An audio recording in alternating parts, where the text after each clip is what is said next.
Kata Nabi, la yamna'annakum min sahurikum adhanu Bilal. Adhannya Bilal tidak menghentikan sahurmu. Bab qaulin Nabi sallallahu alaihi wasallam, bab tentang perkataan Nabi sallallahu alaihi wasallam, la yamna'annakum min sahurikum adhanu Bilal. Tidak tercegah sahur kalian, atau kalau diartikan bebas, jangan hentikan sahur kalian hanya karena mendengar adhannya Bilal. Tukang adhan di masa Nabi siapa? Bilal. Kata Nabi, kalau Bilal adhan, terusin sahurnya, jangan berhenti. Berarti kalau masih adhan, masih boleh makan? Lihat, saya ulang. Kata Nabi, la yamna'annakum min sahurikum adhanu Bilal. Adhannya Bilal tidak menghentikan sahurmu. Bahasa kitanya, terusin sahurnya kalaupun dengar adhannya Bilal. Yang suka adhan zaman Nabi siapa? Bilal. Sekarang Bilal adhan. Kata Nabi, kalau ada orang sahur, Bilal dengar Bilal adhan, terusin aja sahurnya. Artinya kalau masih adhan, masih boleh makan? Ini yang saya maksudkan terjemah tekstual. Terjemah tekstual. Kalau orang memahami seperti itu, maka disimpulkan saat adhan masih boleh makan. Padahal yang adhan di masa Nabi bukan cuma Bilal. Yang kedua, Abdullah bin Abi Umi Maktum. Awas hati-hati. Awas hati-hati. Hanya persoalannya, kenapa Nabi menyebut azannya Bilal? Nah, kalau Anda ingin menerjemahkan hadis semacam ini, jangan cuma baca judulnya, Anda harus baca sampai dengan isi hadisnya. Ini baru judul. Nggak bisa disimpulkan dari judul. Tersanjung, selesai. Ternyata ada tersanjung 1, tersanjung 2. Silahkan cek. Belum selesai-selesai. Tukang bubur naik haji, berapa episode sampai sekarang tuh? Masih ada aja. Tapi berapa kali? Nah, teman-teman sekalian, kadang-kadang tidak cukupkan dari judul, dan mesti lihat teksnya kemana arahnya ini.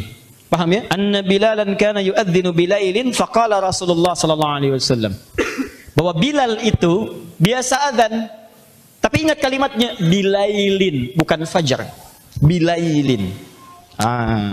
Ini dia ya. Bismillah. Masih ingat kalau lail itu artinya apa? Ya, lail itu artinya malam. Jamaknya layali, turunannya lila, lala, lili, layali, laila, ya, itu malam. Saya sering katakan ibu lila, ibu malam-malam.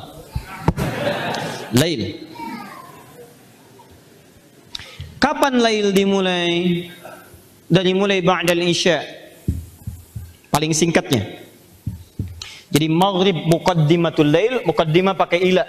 Thumma atimmus siyama ilal lail. Kalau diartikan makna pertama, sampai ke maghrib. Diartikan makna kedua, tunaikan ibadah malam. Ba'dal isya sampai ke fajar. Al-fajr. Tahan. Untuk memahami hadis ini, buka Quran surah kedua Al-Baqarah ayat 187. Quran surah kedua ayat 187. Ini dia. Tahan. Fokus sebentar. Lail dari ba'dal isya, setelah isya sampai ke fajar. Dikala sudah tiba fajar tiba, maka saat itu sudah bukan lail lagi. Sudah masuk waktu disebut dengan subuh, awal pagi. Paginya disebut dengan sobah. Sobahun, pagi, sobahul khair. Semoga pagi ini Anda dalam kebaikan. Diartikan selamat pagi, sobah pagi. Awal pagi disebut dengan subuh. Kapan awal pagi? Saat awal cahaya matahari membelah keadaan malam. Awal cahaya disebut dengan fajar. Karena itu waktu subuh sering disebut juga dengan fajar. Aqimis salata lidulukis syamsi ila ghasaqil laili. Kapan lail? Wa Qur'anal fajri. Sampai ke fajar. Jelas ya? Baik. Fajar ini sama dengan subuh. Subuh. Tahan. Fokus. Kemudian lihat ayat Qur'annya. Quran surah kedua ayat 187, pertengahan. Wa kulu washrabu. Kanan pertengahan. Wa kulu washrabu hatta yatabayyana lakumul khaytul abyadu minal khaytil aswadi minal fajr.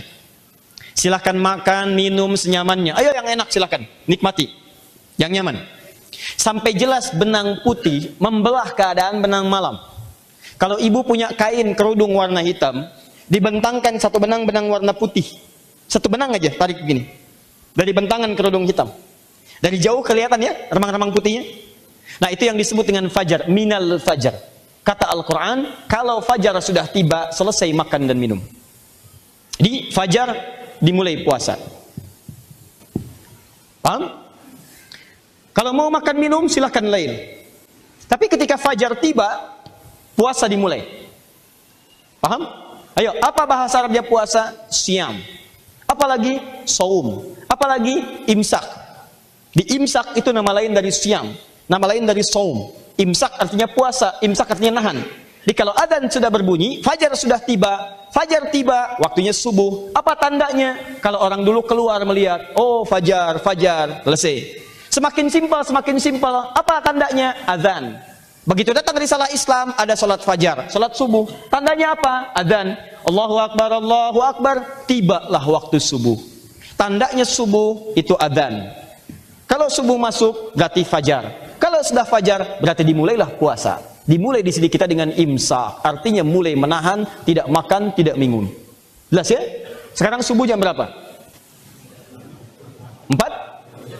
4.35. Imsaknya jam berapa? 4.25. Tuh, kan? Lihat sini. Imsak artinya puasa. Kapan puasa dimulai? Saat fajar tiba.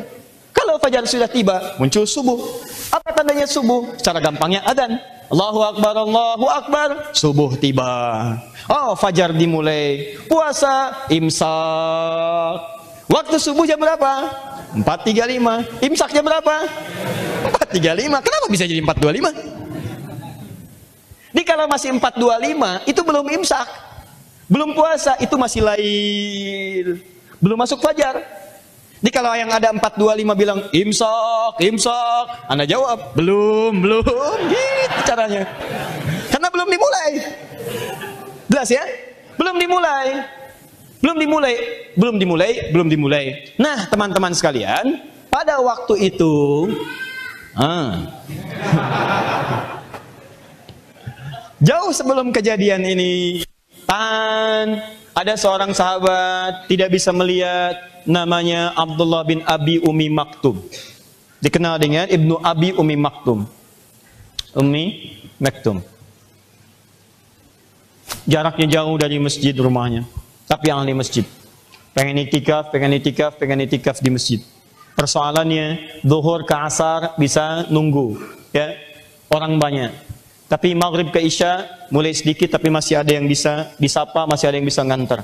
Persoalannya isya ke subuh gak bisa itikaf. Subuh masih gelap. Ke masjid susah. Jarak ke masjid cukup lumayan jauh. Tidak punya penuntun. Masjidnya juga keadaan terbatas. Alasnya cuma tanah-tanah. Atasnya tiangnya pelepah kurma, atasnya daun-daun kurma. Datang kepada Nabi mengatakan, ya Rasulullah, ali ya rukhsah, boleh nggak saya dapat rukhsah keringanan? Khusus untuk subuh, saya di rumah, nggak ke masjid. Apa persoalannya? Ditunjukkan, saya jaraknya lumayan, tidak punya penuntun, mata nggak bisa lihat. Sederhana, kata Nabi, lihat kalimatnya. Atasma'ul adzan, apakah ayahanda mendengar adzan? Di bahasa sopan ya, maksudnya apakah kamu mendengar adzan ke sini? Baik, apa jawab beliau? Bala, ya saya dengar. Ketika mendengar kalimat itu, Nabi kemudian berucap satu kalimat yang sangat luar biasa, tegas dan kuat sekali pesannya. Madum tasma'ul adzan fa'addiha fil masjid. Atau kama qala. Lihat kalimatnya, selama masih mendengar adzan, usahakan maksimal salat ke masjid. Baik, Anda nggak bisa lihat, jarak rumah ke masjid agak cukup jauh. Tinggalnya di Kalimalang sana, masjidnya mau ke sini. Baik, tidak ada penuntun, masih diminta ke masjid. Bagaimana perasaan Anda pada saat itu? Tuh ada yang geleng-geleng, udah begini, udah melem. Bayang nggak? Tidak mudah. Tapi perhatikan cara baca sahabat. Ini tolong catat kalimat ini rumus dalam ibadah. Sahabat itu selalu punya visi yang luar biasa. Jadi kalau mendengar kalimat dari Nabi yang sifatnya ada ketegasan atau hal yang tidak biasa, maka kesimpulan mereka ini pasti ada pahala yang besar di situ. Melihatnya bukan keberatnya Pak, lihatnya pahalanya. Dan mereka menyimpulkan gak semua orang dapat itu, makanya kalimat itu ditujukan pada saya. Jadi kalau Anda mendapatkan satu masalah, beban yang cukup berat, atau diminta mengerjakan sesuatu yang barangkali tidak mudah bagi Anda, ini ada isyarat bahwa di situ ada pahalanya besar luar biasa. Maka kata Abdullah bin Abi Umi Maktum, bala bima makna, siap saya kerjakan. Kalau sekarang subuh 4.35, dia dari jam 3 sudah meraba jalan sampai ke masjid. Dan sejak peristiwa itu beliau pun adzan. Dan dari sejak peristiwa itu ada 2 adzan ditunaikan, khususnya adzan yang terkait dengan pada saat Ramadan. Adzan pertama menandakan bahwa sebentar lagi waktu fajar akan tiba. Adzannya di waktu lail, masih lail nih. Siapa yang adzan? Bilal bin Rabah, muadzin Nabi. Makanya disebut di sini kalimatnya. Lihat, kana Bilalan, anna Bilalan kana yu'adzinu bil lail. Bilal itu adzan di waktu malam. Malam yang dimaksudkan bukan tengah malam jam 1 adzan, Allahu Akbar, bukan. Yang dimaksud lail di sini mendekat kepada fajar. Karena kalau belum nyampe fajar masih lail. Fajarnya jam 4.35, 4.25 sudah fajar belum? Belum, berarti masih lail. Kalau ukuran kita adzan 4.25. Apa yang mau diisyaratkan lewat adzan itu? Memberikan tanda pada masyarakat bahwa waktu fajar sebentar lagi tiba. Akan adzan yang berikutnya. Kalau sudah adzan seperti itu, maka diharapkan semua paham bahwa itu adzan subuh. Paham ya? Fajar sudah masuk, tanda. Kenapa harus ada 2 kali pada saat itu? Isyarat dari Nabi supaya menahan orang yang dikhawatirkan saat sedang enak-enaknya makan, tiba-tiba masuk adzan. Adzannya cuma sekali, yang muncul ini Allahu Akbar, Allahu Akbar. Jadilah apa yang disebut dalam bahasa Jerman kecelokok. Ya, itu yang